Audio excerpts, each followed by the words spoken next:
नमस्ते सभी को, मैं हूँ सृष्टि। आज हम भगवद गीता चैप्टर 2 के श्लोक 20 में आ गए हैं। रोज की तरह पहले मैं श्लोक को संस्कृत में पढ़ूंगी, फिर इसकी इंग्लिश ट्रांसलेशन को देखेंगे और मीनिंग को समझेंगे। तो चलिए शुरू करते हैं। न जयते म्रियते वा कदाचिन नयं भूत्वा भविता व न भूया आजो नित्या सस्वतोऽयं पुराणो न हन्यते हन्यं मने शरीरे। For the soul there is neither birth nor death at any time. He has not come into being, does not come into being, and will not come into being. He is unborn, eternal, ever existing, and primeval. He is not slain when the body is slain. ठीक है, ये soul के बारे में बोला जा रहा है। जब बॉडी को मार दिया जाता है, सोल नहीं मारा जाता है। इसको क्रिएट भी नहीं कर सकते। ये कहीं से आया हुआ है, कहीं जाएगा, ऐसा नहीं है। ये हमेशा ही है। एनर्जी का कंसेप्ट जो हम साइंस में पढ़ते हैं, energy can not be created. कहीं से क्रिएट नहीं कर सकते हम एनर्जी को। It can neither be destroyed, बर्बाद नहीं कर सकते एनर्जी को। बस एक फॉर्म से दूसरे फॉर्म में वो ट्रांसफॉर्म हो सकते हैं। इट कैन ओनली ट्रांसफॉर्म यानी कि change from one state to another, एक से दूसरा। जैसे कि फैन चलाया तो आपने मैकेनिकल एनर्जी मतलब अपना हाथ से लगाया, फैन मूव कर, इलेक्ट्रिकल एनर्जी से मैकेनिकल एनर्जी हुआ। आपने जब दबाया स्विच को, इलेक्ट्रिकल एनर्जी फैन तक पहुंचा और वो मैकेनिकल यानी कि घूमने तक आया। ठीक है, तो वैसे ही एनर्जी जो कन्वर्सेशंस होते हैं, आई मीन जो चेंजेस होते हैं एनर्जी में, वो चीज़ सोल के लिए भी सेम है, because soul is also energy. तो यहाँ पे जो मीनिंग है इसको समझते हैं। Qualitatively, the small atomic fragmental part of the Supreme Spirit is one with the Supreme. Supreme Spirit जो है ईश्वर है, उसके छोटे छोटे जो टुकड़े हैं वो उनके ही अंश है। He undergoes no changes like the body. जो सोल है वो बॉडी की तरह चेंज नहीं होता, उस तरीके से नहीं होता कि अभी एक है, फिर थोड़ा बड़ा हो गया, फिर थोड़ा बुढ़ापा आ गया, ऐसे नहीं होता है। Sometimes the soul is called the steady or kutastha. The body is subject to 6 kinds of transformations. It takes its birth from the womb of the mother's body, remains for some time, grows, produces some effects, gradually dwindles, and at last vanishes into oblivion. जो शरीर है वो माँ के पेट में वो पहले आता है, फिर वो बड़ा होता है, जन्म लेता है, फिर धीरे धीरे करके उसका डेथ हो जाता है, खत्म हो जाता है। The soul, however, does not go through such changes. The soul is not born, but because he takes on a material body, the body takes its birth. Soul कभी भी जन्मा नहीं है, लेकिन सोल एक मटेरियल बॉडी के अंदर आ जाता है, इसीलिए मटेरियल बॉडी एक्टिवेट होता है या फिर वो जन्म लेता है। जैसे ही मटेरियल बॉडी आ गया वैसे ही सोल उसके अंदर आ गई। ठीक है। The the soul does not take birth there, and the soul does not die.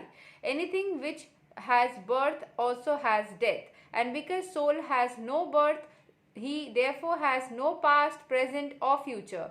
He is eternal, ever existing, and primeval.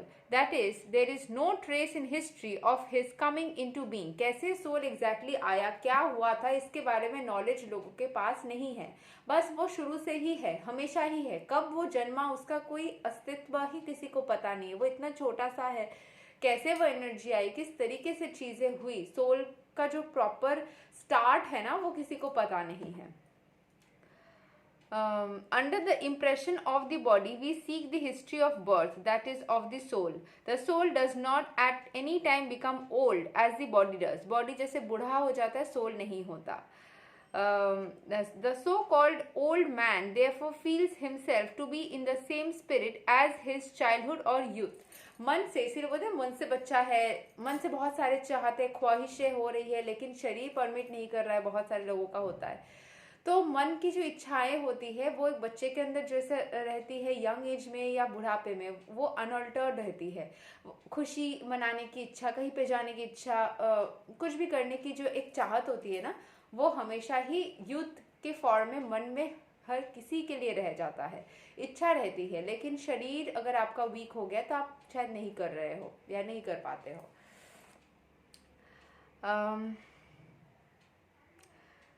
The changes of the body do not affect the soul. The soul does not deteriorate like a tree or any material. The soul has no byproduct either. The byproducts of the body, namely children, are also different individual souls, and owing to the body, they appear as children to a particular man. The body develops because of the soul's presence, but the soul has neither offshoots nor change. Therefore, the soul is free from 6 changes of the body.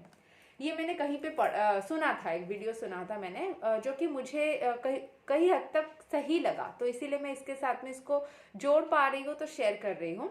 वहाँ पे बोला गया था कि बहुत सारे लोग, आप देखिएगा ये सच में ही होता है कि हम सोचते हैं कि इसके शरीर में मेरा खून है तो ये मेरे जैसा है। That is a completely wrong concept. आपके शरीर में उसका खून है, इसीलिए वो आपके जैसा दिख सकता है, उसका बॉडी स्ट्रक्चर फॉर्म आपके साथ सिमिलर हो सकता है, बट बहुत सारी जो हमारी आदतें होती है, हमारी जो क्वालिटीज़ होती है, हम जैसे चीज़ों को करते हैं, वो काफ़ी हद तक हो सकता है ना, बहुत सारे लोगों में भी कुछ कुछ सिमिलैरिटीज़ हो जाए जो हमारे साथ में ब्लड रिलेशन में नहीं है। वो तो एक इंसानी फितरत होती है, बट बच्चा होने के बावजूद भी एक पेरेंट एंड बच्चे के अंदर बहुत सारे डिफरेंसेस आ जाते हैं। शायद मैं एक तरीके की हूँ और वो थोड़ा अलग है, या सिमिलर भी बहुत सारी चीज़ें हैं, क्योंकि दोनों अलग अलग सोल है। अगर सिमिलर सोल फैमिली से है या फिर थोड़ा बहुत सिमिलैरिटी आ गई तो हम सोचते हैं कि क्योंकि वो मेरा बच्चा है इसलिए। नो, वो आपका बच्चा बना है, ज़रूर कोई ना कोई कार्मिक रीज़न होता है, इसीलिए ऐसा होता है। बट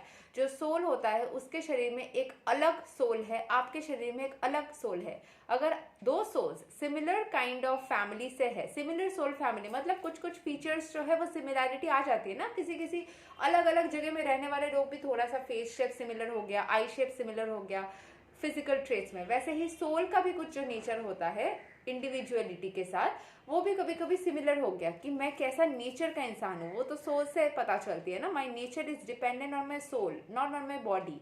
फिजिकल फीचर्स जो है वो मेरे बॉडी से आ रही है, लेकिन मैं कैसे बिहेव करती हूँ, कैसे सोचती हूँ, ये सारे चीज़ें सोल से रिलेटेड होते हैं। ठीक है, तो जो सोल है वो सेम सोल या सिमिलर सोल फैमिली से है तो सिमिलैरिटीज़ मिलेंगे। जैसे कि मुझे भी अगर एक तरीके से लाइफ को चलना अच्छा लगता है, दूसरे के इंसान को भी लगता है, तो हम उसमें सिमिलर हो गए। पर इसका मतलब ये नहीं कि मैं और वो एकदम सेम होंगे, या फिर पेरेंट एंड चाइल्ड में भी सारे सिमिलैरिटीज हो, ऐसा ज़रूरी नहीं है। दो अलग अलग सोच है, ये समझना ज़रूरी है।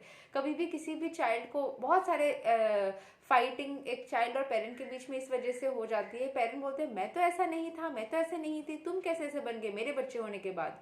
मतलब they don't understand the soul concept में भी कि वो एक अलग सोल है, उसकी चाहते, उसके प्रेफरेंसेस, उसके चॉइसेस आपसे मैच करे ऐसा ज़रूरी नहीं है। शायद करेगी नहीं, अगर कर गई तो वो प्लस है, वो एक एक्स्ट्रा चीज़ आपको मिल गई। बट ये मान के ही चलना होगा कि वो एक अलग एंटिटी है, मैं एक अलग एंटिटी हूँ। ब्लड रिलेशन के साथ में एक सोल कॉन्टैक्ट का कोई संबंध नहीं होता। बहुत सारे सिचुएशंस में आप देखेंगे थोड़ा सा कोई कार्मिक रीजन से हो, या सेम सोल फैमिली हो, या कुछ भी रीजन की वजह से हो, जो कि पेरेंट एंड चाइल्ड नहीं भी है, फिर भी दो लोगों में या फिर दो अलग अलग जगह से लोग हैं, लेकिन बहुत अच्छा बॉन्ड बन जाता है, इतना स्ट्रांग बन जाता है जो कि शायद अपने ब्लड रिलेशन के लोगों के साथ भी नहीं हो, या थोड़ा कम ज़्यादा हो। तो ये रीजंस उस वजह से होते हैं कि सोल कॉन्ट्रैक्ट है उसके साथ में कोई, या कोई पास्ट कार्मिक अकाउंट है, ये सब चीज़ें भी आ जाती है। ठीक है, in the Katha Upanishad we also find a similar passage which reads न जयते म्रियते वा विपाश्चिन नयम कुटाश्चिन न भवुवा कश्चित् अजो नित्यः सस्वतो यम पुराणो न हन्यते हन्यमने शरीरे। The meaning and purport of this verse is the same as the Bhagavad Gita, but here in the verse there is one special word, vipaschit, which means learned or with knowledge. The soul is full of knowledge or full always with consciousness. जो soul होता है उसके अंदर knowledge होती है, बहुत सारी चीज़ें आप बिना सीखे ही कर सकते हो ज़िंदगी में, शुरू से ही आपको लगता है ये शायद ऐसे ही करा जाना वाला है, करे जाने वाला है, या फिर ऐसे ही इस चीज़ को होना चाहिए, ये चीज़ यही होगा। कुछ चीज़ें आपको सीखने की ज़रूरत नहीं होती, क्योंकि सोल को पहले से वो सारी चीज़ें पता है।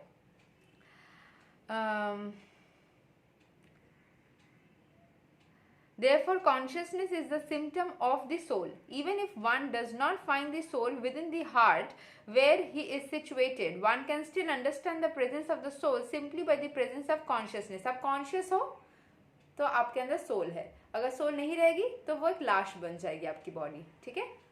Sometimes we do not find the sun in the sky owing to the clouds or for some other reason, but the light of the sun is always there and we are convinced that it is there for daytime. As soon as there is little light in the sky early in the morning, we can understand that the sun is in the sky. थोड़ा सा भी light आ जाए ना तो समझ में आ जाता है कि स्काई में जो है वो सन है. अभी क्लाउडी होने की वजह से हो सकता है हम नहीं देख पा रहे हैं या बारिश की वजह से नहीं, अंधकार हो रही है, बट ये जो सन का प्रेजेंस है वो कभी भी खत्म नहीं हो जाती डे टाइम में, कि डे टाइम है फिर भी सन गायब है, सन कहीं और डायरेक्शन में मूव या अर्थ किसी और डायरेक्शन में मूव करिए, ऐसा होता नहीं है. एक जो पर्टिकुलर वे में चलता है दुनिया या ऐसे पर्टिकुलर वे में जो प्लैनेट्स चलते हैं या सन चल रहा है वो चीज़ें हमेशा फिक्स्ड है. Similarly, since there is some consciousness in all bodies, whether man or animal, we can understand the presence of the soul. This consciousness of the soul is, however, different from the consciousness of the Supreme, because the Supreme Consciousness is all knowledge, past, present and future. The consciousness of the individual soul is prone to be forgetful. जो individual soul है वो तो एक अंश है ना, तो उसका कभी कभी नेचर हो जाता है कि वो भूल जाता है, इसीलिए हम इस बॉडी में आके पिछले बॉडी अगर कुछ था भी या नहीं था या क्या था वो कुछ पता नहीं, आगे क्या होने वाला है वो कुछ पता नहीं है. लेकिन जो सुप्रीम यानी कि जो ईश्वर है, जहाँ से सोर्स है हम सारे सोल्स का, वो सुप्रीम को सब कुछ पता है, पिछले का भी अभी का भी सारे इंसिडेंट्स मतलब पता है. सोल का तो पहले बोला गया कि कोई पास्ट प्रेजेंट फ्यूचर किसी को पता नहीं है कि कहाँ से आया है, अभी कहाँ है, फिर भी आपको थोड़ा बहुत पता तो है, लेकिन फ्यूचर में क्या कहाँ जाने वाला है ये कुछ तय नहीं है. We don't have that knowledge. At the same time soul को ये भी याद नहीं रहता कि इसके पहले उसके साथ क्या हुआ था या आगे क्या होने वाला है. एट प्रेजेंट तो फिर भी पता है, लेकिन पिछले इस बॉडी से पहले क्या था या इसके बाद क्या होने वाला है ये सोल को नहीं पता है. इस बॉडी के अंदर वो कैसे आया, क्यों आया, किस तरीके से डिसाइडेड हुआ, ये सब कुछ भी पता नहीं होता, नहीं याद नहीं रहता, because the soul is forgetful. But जो ईश्वर है उनको सब पता है. When he is forgetful of his real nature, he obtains education and enlightenment from the superior lessons of Krishna. But Krishna is not like the forgetful soul. If so, Krishna's teaching of Bhagavad Gita would be useless. ठीक है, ये जो कृष्ण भगवान जो चीज़ें समझा रहे हैं वो यूजलेस हो जाएगा अगर कृष्ण भगवान खुद ही फॉरगेटफुल हो गए. There are two kinds of souls, namely the minute particle soul, Anu Atma, and the super soul, Vibhu Atma. It is also confirmed in the Katha Upanishad in this way. Anor Aniyan Mahato Mahiyan Atmasya Jantor Nihito Guhayam Tam Akratuh Pasyati Vita Soko Dhatu Prasadan Mahimanam Atmana. Both the super soul, Paramatma, and the atomic soul, Jivatma, are situated on the same tree of the body, within the same heart of the living being, and only one who has become free from all material desires as well as lamentations can by the grace of Supreme understand the glories of the soul. Super soul यानी कि परमात्मा जो ईश्वर है उनका तो super soul बोल रहे हैं हम, और हम एक एक इंडिविजुअल जो है वो जीवात्मा है, वो सारे ही एक ही स्तर पे है, सारे ही जो बोला जा रहा है situated on the same tree of the body with in the same heart of the living being. जो सुपर सोल है वो जीवात्मा जो है वो सुपर सोल का एक अंश है ना, तो उसमें भी सुपर सोल वाली कुछ कुछ क्वालिटीज है, सारे सेम प्लेन में ही है कि लिविंग बॉडी के अंदर ही सारी चीजें है. And one who has become free from material desires, material चीज़ों को चाहत रखने की जो इच्छाएं है कि मुझे ये भी चाहिए वो भी चाहिए, वो इन चीज़ों से जो खुद को मुक्त कर लेता है, जिनको इन सारी चीज़ों के प्रति कोई लालसा नहीं रहती, अगर मिल जाए तो भी ठीक, नहीं मिल जाए तो भी ठीक, किसी भी चीज़ से कोई प्रॉब्लम नहीं है. अगर आपको मिल जाए और आप उसमें प्रॉब्लम फील करते हैं तो उसमें भी तो थोड़ा गड़बड़ है ना. हर चीज़ में आपको थोड़ा सा रिलैक्स एंड काम हो जाना है कि ठीक है हर एक सिचुएशन में हमारे साथ अच्छा ही होने वाला है एंड हम ईश्वर के प्रति समर्पित है.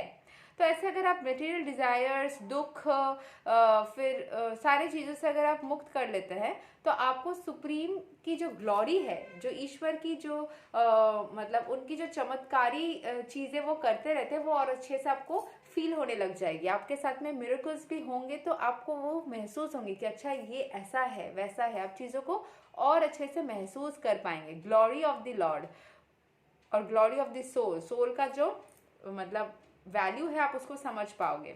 Krishna is the fountainhead of the super soul also, as it will be disclosed in the following chapters, and Arjun is the atomic soul, forgetful of his real nature. खुद के ही हम लोगों का क्या होता है ना, प्रेजेंट भी इसीलिए बोला जा रहा था कि हम भूल जाते हैं। इंसान की ये नेचर हो जाती है कि वो खुद के अंदर के क्वालिटीज को भी कभी कभी नहीं पहचान पाते, या खुद के क्वालिटीज को खुद ही जान के भूल जाते हैं, अनजान बन जाते हैं। आपको पता है कि आप बहुत सारे डिफिकल्ट सिचुएशंस को क्रॉस करके आए हो, आपको कुछ एक क्वालिटी है, you know that you have done that before, लेकिन वैसे सिचुएशंस कुछ टाइम बाद वापस से जब जिंदगी में आ जाए तो आप घबरा जा रहे हो। किसी और इंसान को या किसी और को आके आपको याद दिलाना पड़ रहा है कि अरे तुमको तो ये आता है, तुमने सिचुएशन को कर लिया था पहले ही, मोटिवेट करना पड़ रहा है। क्यों? आप खुद ही भूल जा रहे हो, बिकॉज सोल का जो नेचर है जीवात्मा का, वो थोड़ा फॉरगेटफुल है। खुद के ही क्वालिटीज को, खुद के रियल नेचर को, खुद के काबिलियत को वो खुद ही भूल जाता है कि हम स्ट्रांग है, कुछ भी कर सकते हैं, ईश्वर के अंश है। कुछ भी हो जाए, हर कोई सोल कोई भी सिचुएशन के अंदर खुद को अडेप्ट कर सकता है, कोई भी सिचुएशन में किसी भी तरीके से वो कामयाब हो सकता है। हर किसी सोल में उतना ही पावर है। Therefore, he requires the enlightened requires to be enlightened by Krishna or by his bona fide representatives, the spiritual masters. जो कृष्ण भक्त है, जो खुद भी मास्टर्स बन गए हैं, आप उनके भी हेल्प ले सकते हो, कृष्ण भगवान का डायरेक्ट हेल्प ले सकते हो। जिस तरीके से ईश्वर के प्रति खुद को समर्पित कर सकते हो, जो भी मतलब what ever makes you comfortable you can do that, उस तरीके से आप खुद को ईश्वर के प्रति समर्पित करके खुद को और एनलाइटन बना सकते हो, और जो दुनिया की उलझने हैं उससे खुद को मुक्त कर सकते हो बहुत आसानी से। यही तक था श्लोक नंबर 20। अगले वीडियो में हम श्लोक 21 को कवर करेंगे। तब तक के लिए हरे कृष्ण।